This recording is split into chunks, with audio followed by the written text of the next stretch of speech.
el libro más leído por todas las generaciones, la luz que alumbra tu camino, el alimento que fortalece tu espíritu. Narrado por Wendy Necio Sub, la Biblia en 365 días. 24 de abril, día 114 de estos 365 días. Y es el día donde Jesús está orando por ti para que tu fe no falle. Bienvenidos a este nuevo episodio de mi podcast La Biblia en 365 días. Hoy es el día 24 de abril y tengo una certeza en el corazón. Jesús está orando por ti.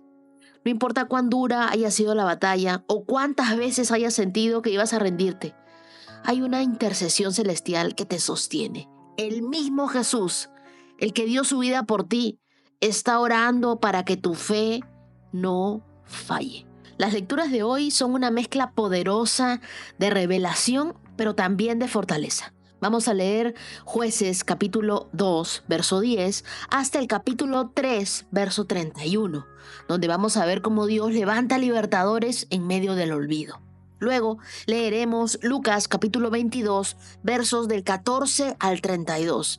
Y es un pasaje profundamente conmovedor donde Jesús, sentado a la mesa con sus discípulos, parte el pan y le habla al corazón de Pedro. El Salmo 92 y el Salmo 93, que nos recuerdan que el trono de Dios no tiembla, aunque el mundo lo haga. Y por último, Proverbios capítulo 14, versos del 1 al 2, que nos desafía a construir con sabiduría y a caminar con honra. Hoy quiero compartirles dos testimonios que tocaron profundamente mi corazón, porque no solo leemos la Biblia, la vivimos. Y estos testimonios son prueba de que Dios está orando. Aunque no lo veamos, Dios está orando y sigue levantando, bendiciendo, sanando a sus hijos. El primero que vamos a escuchar es de Geraldine. Hola Wendy, buenas tardes aquí desde Berlín, Alemania.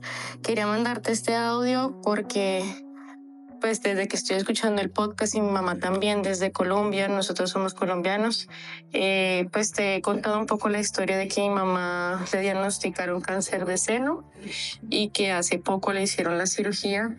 Y el día de ayer, gracias a Dios, salieron los resultados de la biopsia, o sea, como de lo que sacaron cuando la operaron, y salió 0 malignidad.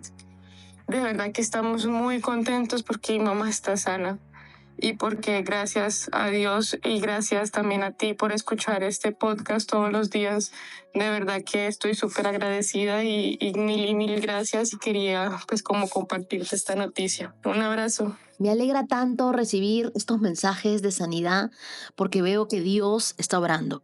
Y también recibí un mensaje de Elvia Rodríguez.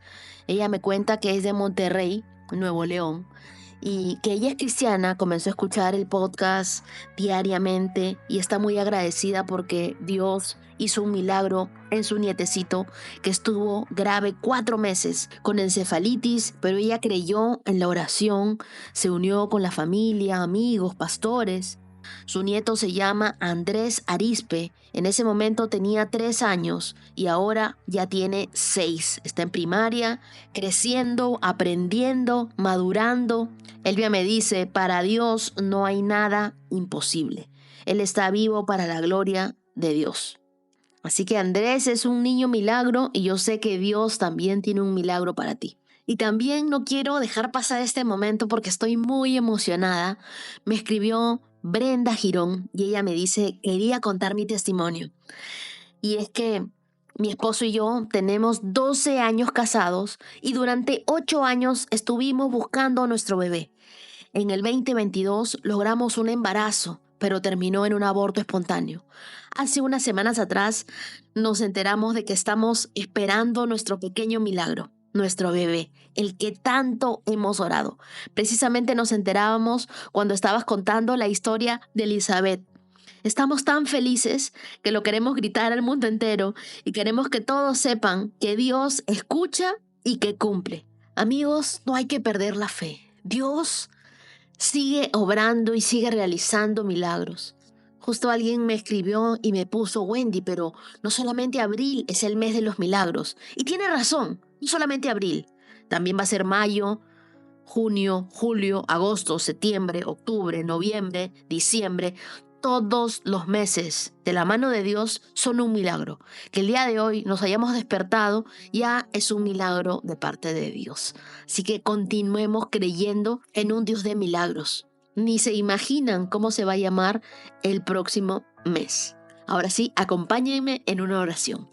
Señor, venimos ante ti con un corazón dispuesto. Aumenta nuestra fe. Gracias por orar por mí para que mi fe no falte. Gracias, Dios, por restaurar nuestra visión, por darnos oídos sensibles a tu voz. Aunque el enemigo nos zarandee, tu oración por nosotros es la que nos hace prevalecer, es la que nos da la victoria.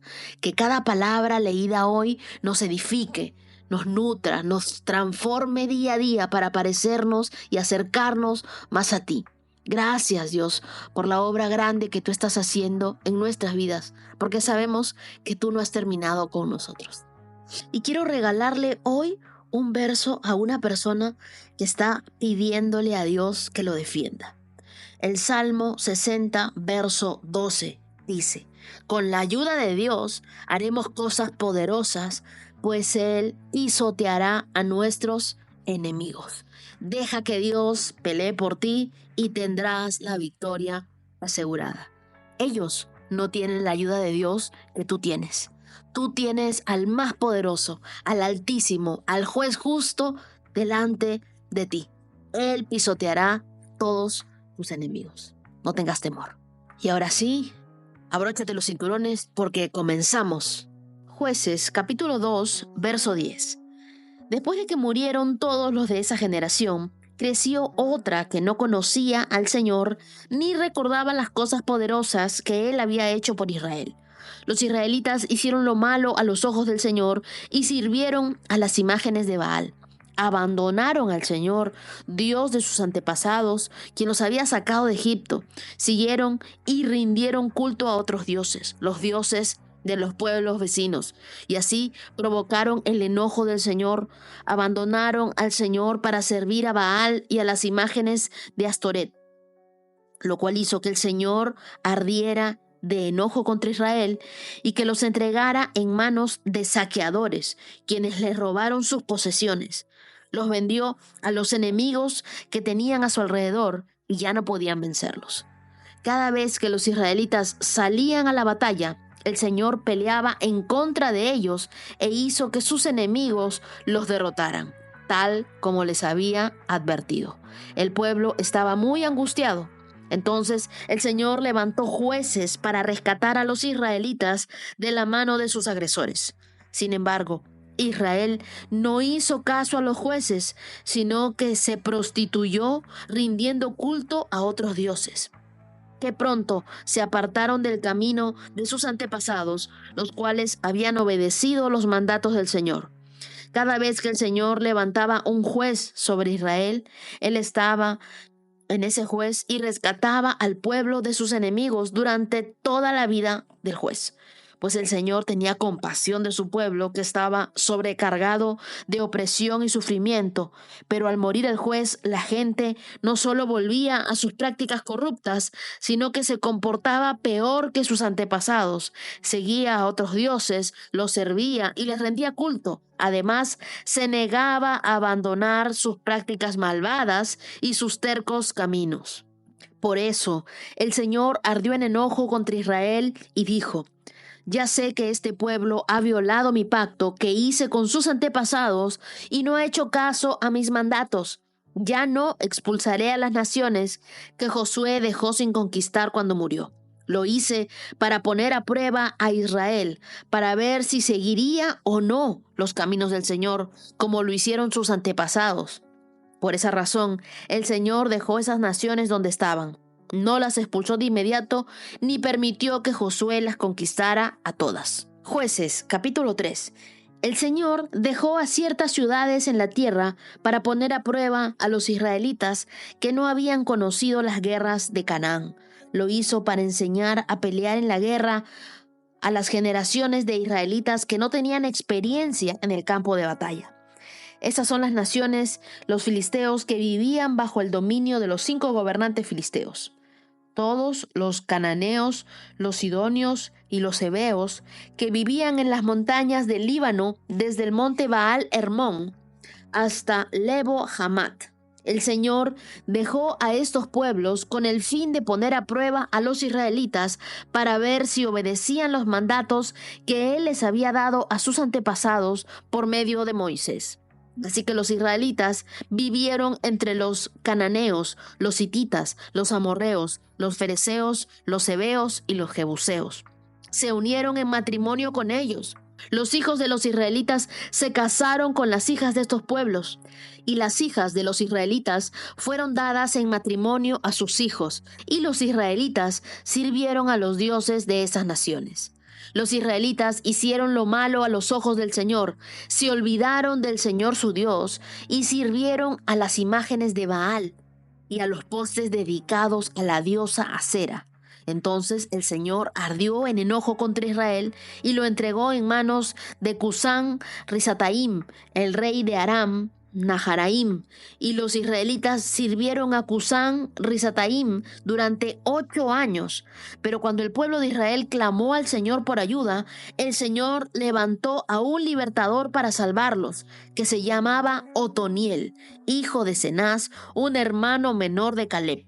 El Espíritu del Señor vino sobre él y comenzó a ser juez de Israel. Entró en guerra contra Cusán Risataim, rey de Aram, y el Señor le dio la victoria sobre él, y hubo paz en la tierra durante 40 años. Luego murió Otoniel, hijo de Cenaz. De nuevo los israelitas hicieron lo malo a los ojos del Señor, y por la maldad de ellos el Señor le dio dominio sobre Israel al rey de Eglón, de Moab. Eglón se alió con los amonitas y los amalecitas y salió a pelear, derrotó a Israel y tomó posesión de Jericó, las ciudades de las palmeras. Entonces los israelitas sirvieron a Eglón, rey de Moab, durante 18 años. Sin embargo, cuando el pueblo de Israel clamó al Señor por ayuda, el Señor nuevamente levantó a un libertador para salvarlos. Se llamaba Ahod, hijo de Gera, quien era un hombre zurdo de la tribu de Benjamín. Los israelitas enviaron a Ahod a entregar un dinero del tributo al rey Eglón de Moab. Así que Ahod hizo una daga de 2 filos de unos 30 centímetros de largo, la ató sobre su muslo derecho y la escondió debajo de la ropa. Luego le llevó el dinero al tributo a Eglón, quien era muy gordo. Después de entregar el pago, Ahod emprendió el regreso junto con los que habían ayudado a llevar el tributo. Pero cuando Ahod llegó a donde estaban los ídolos de piedra, cerca de Gilgal, se regresó. Se presentó ante Eglón y le dijo: «Tengo un mensaje secreto para usted». Entonces el rey les ordenó a sus sirvientes que se callaran y que todos salieran de la habitación. Así que Ahod se acercó a Eglón, quien estaba sentado solo en una habitación fresca en la planta alta, y le dijo: «Tengo un mensaje para usted». Cuando el rey Eglón se levantó de su asiento, Ahod sacó de la mano izquierda la daga que tenía atada en el muslo derecho y se la clavó al rey en el vientre. La daga entró tan profundo que la empuñadura se hundió bajo la gordura del rey. Así que Ahod no sacó la daga. Al rey se le vaciaron los intestinos. Entonces Ahod cerró las puertas de la habitación, le puso llave y escapó por la letrina. Ahod ya se había ido cuando los sirvientes del rey regresaron y encontraron cerradas las puertas de la habitación de la planta alta. Pensaron que tal vez el rey estaba usando la letrina dentro del cuarto. Así que esperaron, pero al ver que el rey tardaba mucho en salir, se preocuparon y buscaron una llave. Cuando abrieron las puertas, encontraron a su amo muerto en el suelo. Mientras los sirvientes esperaban, Ahod escapó y pasó por los ídolos de piedra rumbo a Seirat. Cuando llegó a la zona montañosa de Efraín, llamó a tomar las armas y después encabezó un grupo de israelitas colina abajo. Síganme, les dijo, porque el Señor les ha dado la victoria sobre Moab, su enemigo. Así que los israelitas lo siguieron, tomaron el control de los vados del río Jordán para cruzar hacia Moab y no dejaron que nadie pasara. Atacaron a los moabitas y mataron a unos 10,000 de sus guerreros más fuertes y robustos. No escapó ni uno de ellos. Así que Israel conquistó a Moab en aquel día y hubo paz en la tierra durante 80 años. Después de Ahod de Samgar, hijo de Anat, quien rescató a Israel, en una ocasión mató a 600 filisteos con una aquijada para bueyes. Después de la muerte de Josué y toda su generación, surge una nueva generación que no conocía al Señor ni lo que Él había hecho por Israel. Por eso es que Jueces, capítulo 2, verso 10, hace una declaración que marca un giro trágico en la historia de Israel. El olvido de Dios, que conlleva la pérdida de la identidad, del propósito, en una cultura donde la transmisión oral era esencial.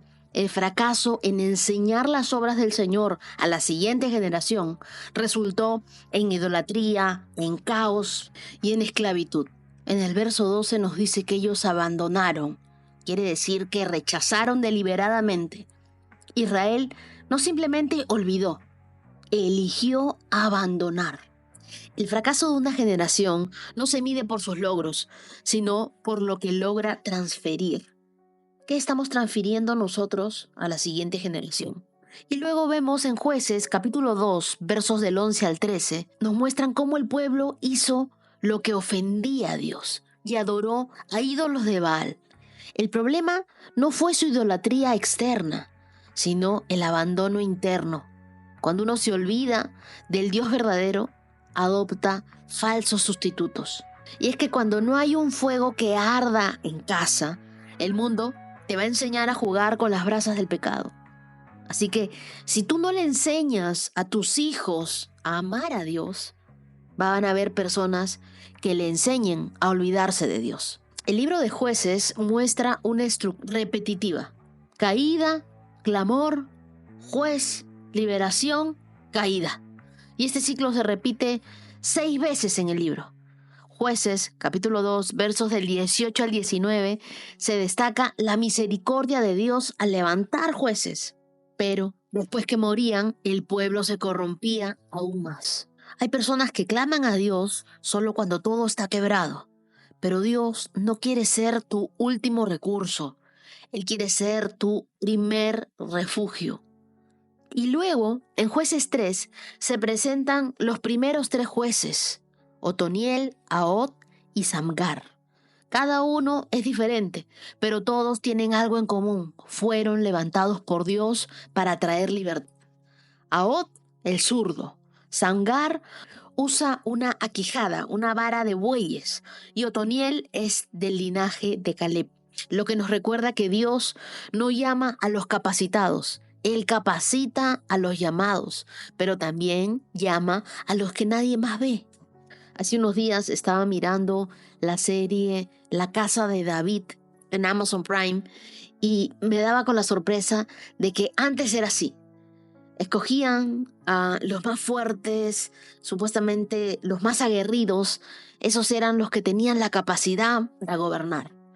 Pero Samuel, el profeta, dice: no es ninguno de los hijos de esta casa de Isaí, es David.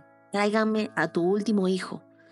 Y el muchacho que nadie daba nada por él era el que iba a ser ungido como rey. Bueno, no les voy a contar más porque no quiero spoilearles la serie, pero me gustó mucho la forma en la como están mostrando algunas verdades de la Biblia. ¿Y qué te quiero enseñar con esto? Que Dios puede usar lo que tú tienes en tu mano como tu arma. Moisés tenía una vara, David tenía una honda, Samgar tenía una quijada. Tú tienes un celular, tienes una historia, tienes una red social. ¿Qué estás haciendo con eso que Dios ha puesto a tu mano y que también puedes expresar tu fe a través de eso? Pero ten en cuenta que la fe no se hereda, la fe se contagia, la fe se comparte. Haz un altar familiar cada semana y recuerda lo que Dios ha hecho, un testimonio de tu herencia espiritual. Ora por esos AOTs, gente que no encaja en el molde, pero que Dios puede usar poderosamente. Identifica ese ciclo para romperlo. Escribe todas tus caídas, tus clamores, tus respuestas de Dios y no repitas lo que Dios ya resolvió. Ora conmigo. Señor, no permitas que mi generación sea recordada por olvidarse de ti, sino por su consagración. Levanta en mí una fe que impacte, una fe que enseñe, una fe que libere, una fe que constantemente, Señor, me saque de mi comodidad, de mi miedo y me lleve a compartir. Que mi historia no repita ciclos, sino que marque nuevos comienzos. Hazme como Otoniel, una persona dispuesta. Hazme como Aot, un guerrero valiente. Hazme como Sangar, alguien audaz en lo poco. Yo oro para que todos los que estamos hoy siguiendo este reto, cada día adquiramos más sabiduría de tu mano. En el nombre de Jesús. Amén. Ahora leamos Lucas capítulo 22, verso 14. Cuando llegó la hora, Jesús y los apóstoles se sentaron juntos a la mesa. Jesús dijo: He tenido muchos deseos de comer esta Pascua con ustedes antes de que comiencen mis sufrimientos. Pues ahora les digo que no volveré a comerla hasta que su significado se cumpla en el reino de Dios. Luego, tomó en sus manos una copa de vino y le dio gracias a Dios por ella. Entonces dijo: Tomen esto y repártanlo entre ustedes, pues no volveré a beber vino hasta que venga el reino de Dios. Tomó un poco de pan y dio gracias a Dios por él. Luego lo partió en trozos, lo dio a sus discípulos y dijo: Este es mi cuerpo, el cual es entregado por ustedes. Hagan esto en memoria de mí. Después de la cena, tomó en sus manos otra copa de vino y dijo: Esta copa es el nuevo pacto entre Dios y su pueblo, un acuerdo confirmado con mi sangre, la cual es derramada como sacrificio por ustedes. Pero aquí, en esta mesa, sentado entre nosotros como un amigo, está el hombre que me traicionará. Pues está establecido que el Hijo del Hombre tiene que morir. Pero ¿qué aflicción le espera a aquel que lo traiciona? Los discípulos comenzaron a preguntarse unos a otros: ¿quién sería capaz de hacer semejante cosa? Y después comenzaron a discutir quién sería el más importante entre ellos.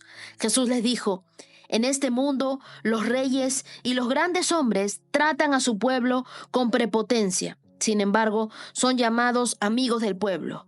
Pero entre ustedes será diferente. El más importante de ustedes deberá tomar el puesto más bajo, y el líder debe ser como un sirviente. ¿Quién es más importante? ¿El que se sienta a la mesa o el que la sirve? El que se sienta a la mesa, por supuesto. Pero en este caso no. Pues yo estoy entre ustedes como uno que sirve. Ustedes han estado conmigo durante mis tiempos de prueba. Así como mi Padre me concedió un reino, yo ahora les concedo el derecho de comer y beber en mi mesa, en mi reino. Y se sentarán sobre tronos y juzgarán a las 12 tribus de Israel. Simón, Simón, Satanás ha pedido zarandear a cada uno de ustedes como si fueran trigo. Pero yo he rogado en oración por ti, Simón, para que tu fe no falle, de modo que cuando te arrepientas y vuelvas a mí, fortalezcas a tus hermanos. Pedro dijo: Señor, estoy dispuesto a ir a prisión contigo y aún a morir contigo. Y Jesús le respondió: Pedro, déjame decirte algo. Mañana por la mañana, antes de que cante el gallo, negarás 3 veces que me conoces. En estos versos de Lucas 22, Jesús no solo compartió una cena, partió la historia en 2, al decir: este es mi cuerpo y esta copa es una copa del nuevo pacto. Jesús no usó metáforas vacías, sino un lenguaje profético cargado de destino. La palabra griega para nuevo no significa renovado, sino nunca antes visto. Jesús estaba sellando con su sangre un pacto eterno.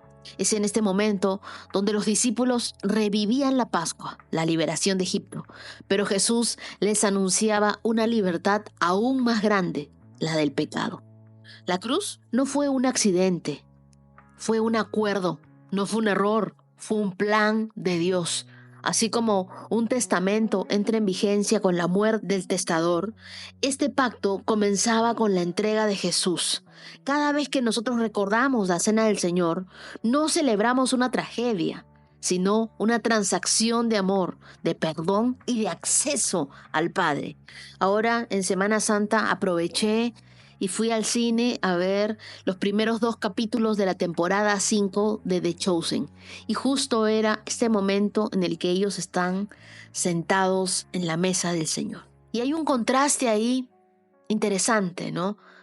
Mientras Jesús hablaba de entregar su cuerpo, los discípulos discutían en quién sería el más importante.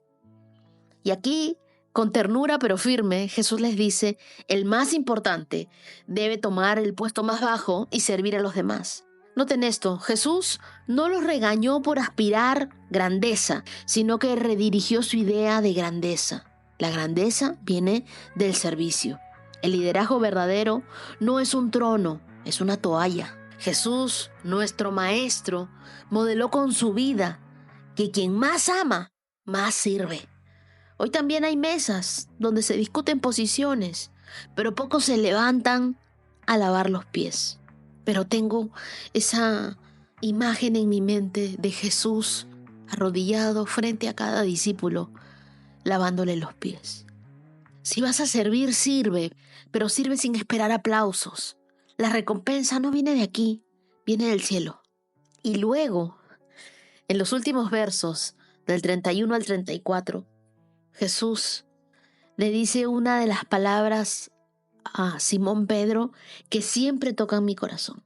Le dice, Simón, Simón, Satanás te ha pedido para zarandearte, para sacudirte como al trigo. Pero yo he rogado por ti para que tu fe no falte, para que no te falle la fe. Y aquí vemos que no toda batalla se gana evitando la prueba, sino atravesándola con oración y restauración. Dios no te prueba para quebrarte, sino para mostrarte lo que Él ya colocó dentro de ti. Pedro caería, sí, pero también sería restaurado. Jesús no lo vio por su error, sino por su propósito. Él sabía que Pedro lloraría amargamente, pero también sabía que volvería con fuerza para fortalecer a sus hermanos. No temas cuando estés siendo zarandeado por el enemigo, porque Jesús está orando por ti y Él es el que te sostiene. En una sola noche vemos el pan partido, los tronos discutidos y una zarandeada espiritual increíble. Y Jesús lo sabía todo y aún así eligió amar, eligió servir, eligió confiar en sus discípulos, aunque débiles. Ellos serían sus testigos. Y es que Jesús no busca discípulos perfectos, sino personas restaurables, obedientes. Y Pedro es la evidencia viva de esa gracia de Dios. Tú y yo también estamos sentados a la mesa y también vamos a ser zarandeados. Pero recuerda, en medio de esa prueba, Jesús está orando por ti, para que tu fe no falle. Que no falle tu fe. Ora conmigo. Jesús, gracias por invitarme a la mesa, aún sabiendo mis luchas. Gracias por servirme cuando yo solamente buscaba tronos y posición. Gracias por orar por mí cuando no me alcanzaba la fe. Hoy decido servir, hoy decido amar, hoy decido confiar y volver a ti cada vez que caiga. Que mi vida sea una respuesta a tu fiel gracia. Oro en el nombre de Jesús.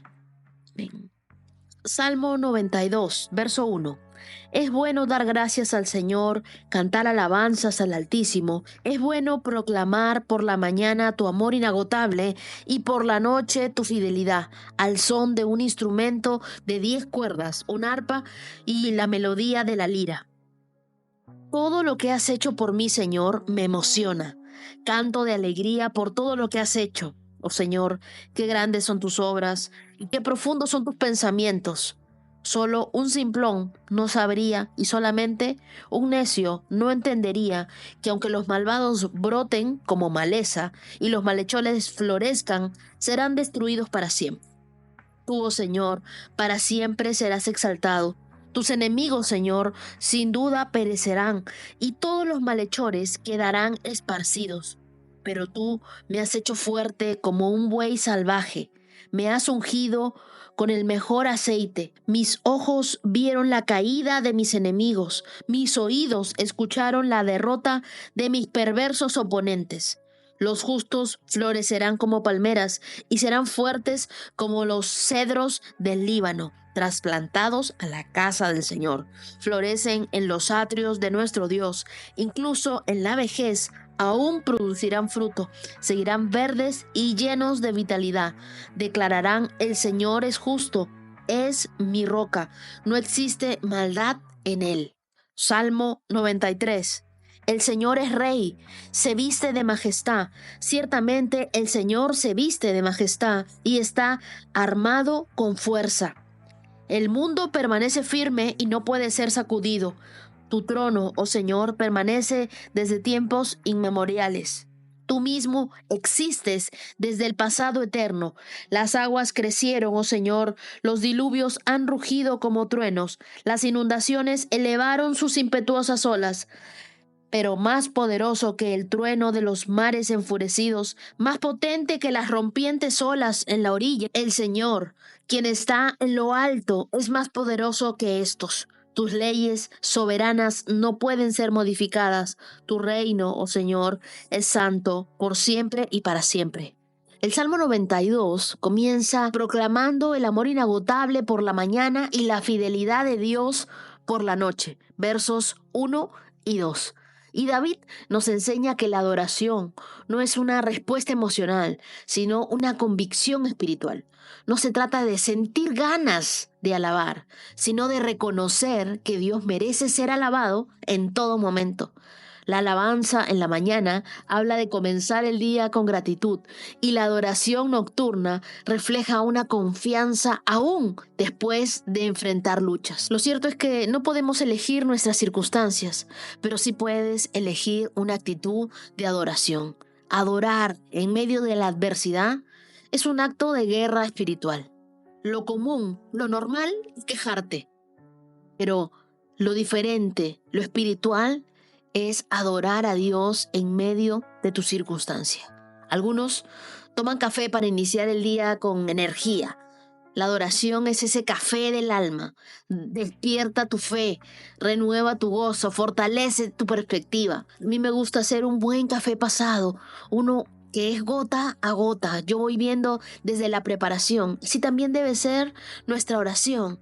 Uno tiene un tiempo para moler el café, que es tu adoración. Y luego, mientras lo vas filtrando y vas echando el agua, esa es la palabra de Dios que va allí, introduciéndose en nosotros. Entonces, en muchas formas nosotros podemos adorar y alabar a Dios. Yo agradezco a todas las personas que siguen este reto conmigo y que se están determinando a todos los días tener este tiempo de oración con Dios.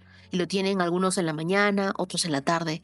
Pero pon una alarma para que no se te olvide agradecer en la mañana y también adorar a Dios en la noche. Versos del 12 al 14 del Salmo 92 dice: pero los justos florecerán como palmeras y se harán fuertes como los cedros del Líbano. La Biblia compara al justo con una palmera que crece en terrenos secos y con el cedro que tiene raíces profundas. Florecer no es algo automático, es el resultado de ser plantado en la presencia de Dios. En un mundo que premia el movimiento constante, Dios premia la permanencia fiel. Evalúa tus raíces entonces.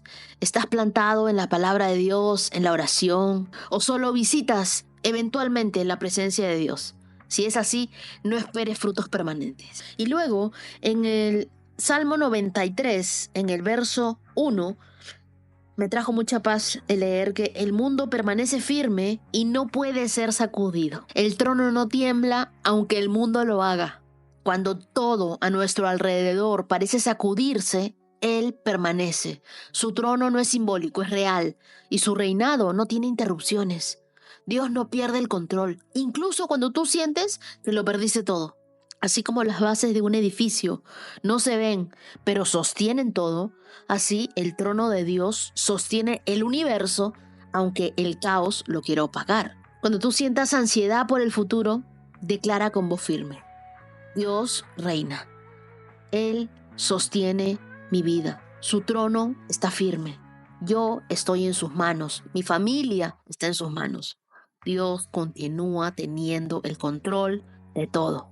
Y los versos 3 y 4 dice que cuando las olas rugen, porque el salmista no niega el rugido de las olas, él reconoce el caos, pero afirma algo más fuerte: Dios está por encima. Las olas pueden ser emociones intensas, malas noticias, traiciones, pérdidas, pero por más fuerte que sea su sonido, Dios es más poderoso. Cuando el enemigo ruge y ruge como el mar, no olvides que Dios creó el mar. Y Dios no solo calla las olas, Él las domina. Proverbios 14, verso 1. La mujer sabia edifica su hogar, pero la necia con sus propias manos lo destruye. Los que siguen el buen camino temen al Señor, los que van por mal camino lo desprecian. Amigos, edificar es intencional, mientras que destruir es descuido. La expresión usada aquí en el verso 1 para edificar implica construcción, algo progresivo, algo paciente, algo estratégico, en contraste con el verbo destruir, que viene del hebreo harás, que sugiere derrumbe, pero por negligencia, por acciones impulsivas. Edificar requiere sabiduría, pero también constancia, humildad, carácter. No se edifica un hogar, una vida o un ministerio con impulsos, sino con convicción. Así como una casa no se construye en un día, pero sí puede derrumbarse en segundos, una mala decisión, una palabra sin filtro o una actitud sin dominio propio puede afectar años de siembra. Y el verso 2 marca el contraste entre quienes siguen el camino recto y quienes toman el camino torcido. Seguir el camino recto no es solo cuestión de ética, sino de adoración. El texto afirma que quien vive rectamente honra a Dios, no solo en lo que cree, sino en cómo camina, en su diario andar. Muchas personas dicen: yo amo a Dios, pero caminan en mentira, en manipulación o en quejas constantes. La Biblia no mide tu espiritualidad por tus palabras, sino por tus pasos. Pregúntate: ¿mi manera de actuar honra a Dios? Antes de tomar una decisión importante, ora. ¿Esto construye Dios o confunde? Pídele a Dios sabiduría para edificar y no para destruir. Dile: enséñame a hablar con intención y a decidir con dirección, a caminar en integridad, y que cada paso mío sea una declaración de honra para ti. Que todo lo que yo haga, Dios, te honre. Ayúdame a reconocer cuando me estoy desviando y recuérdame que el hogar, el corazón y la fe se construyen día a día. Día 114, check. Y antes de cerrar este episodio de la Biblia en 365 días, quiero tomar un momento especial para celebrar la vida de quienes hoy cumplen un año más y también una hermosa pareja que celebra su aniversario. Vamos con los saludos de cumpleaños. Feliz cumpleaños a Ana Sofía Pacheco en Colombia. Con todo el amor de tus papitos Johan y Carolina. Un abrazo hasta Polonia para Ramón Steven Medina, que hoy también está de fiesta.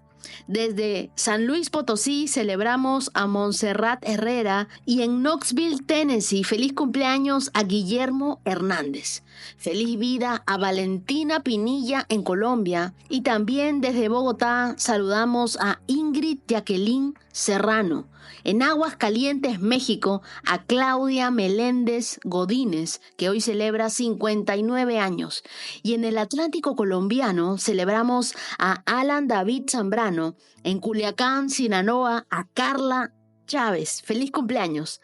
Desde Nicaragua, un fuerte abrazo para Selenia Olivas Matute y hasta Estocolmo, Suecia, para Lisa Raquel Ordóñez.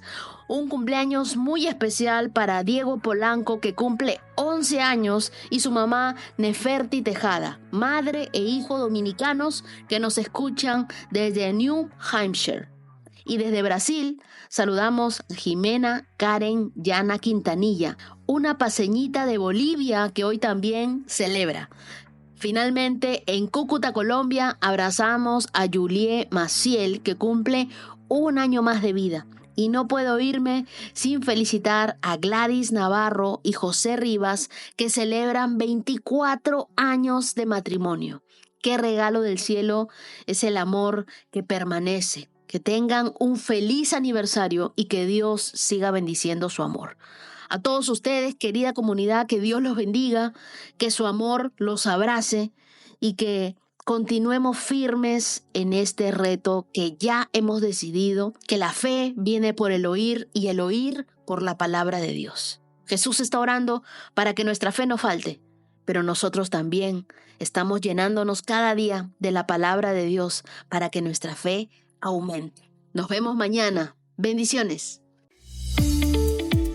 365 con Dios, con Wendy Necio Sub.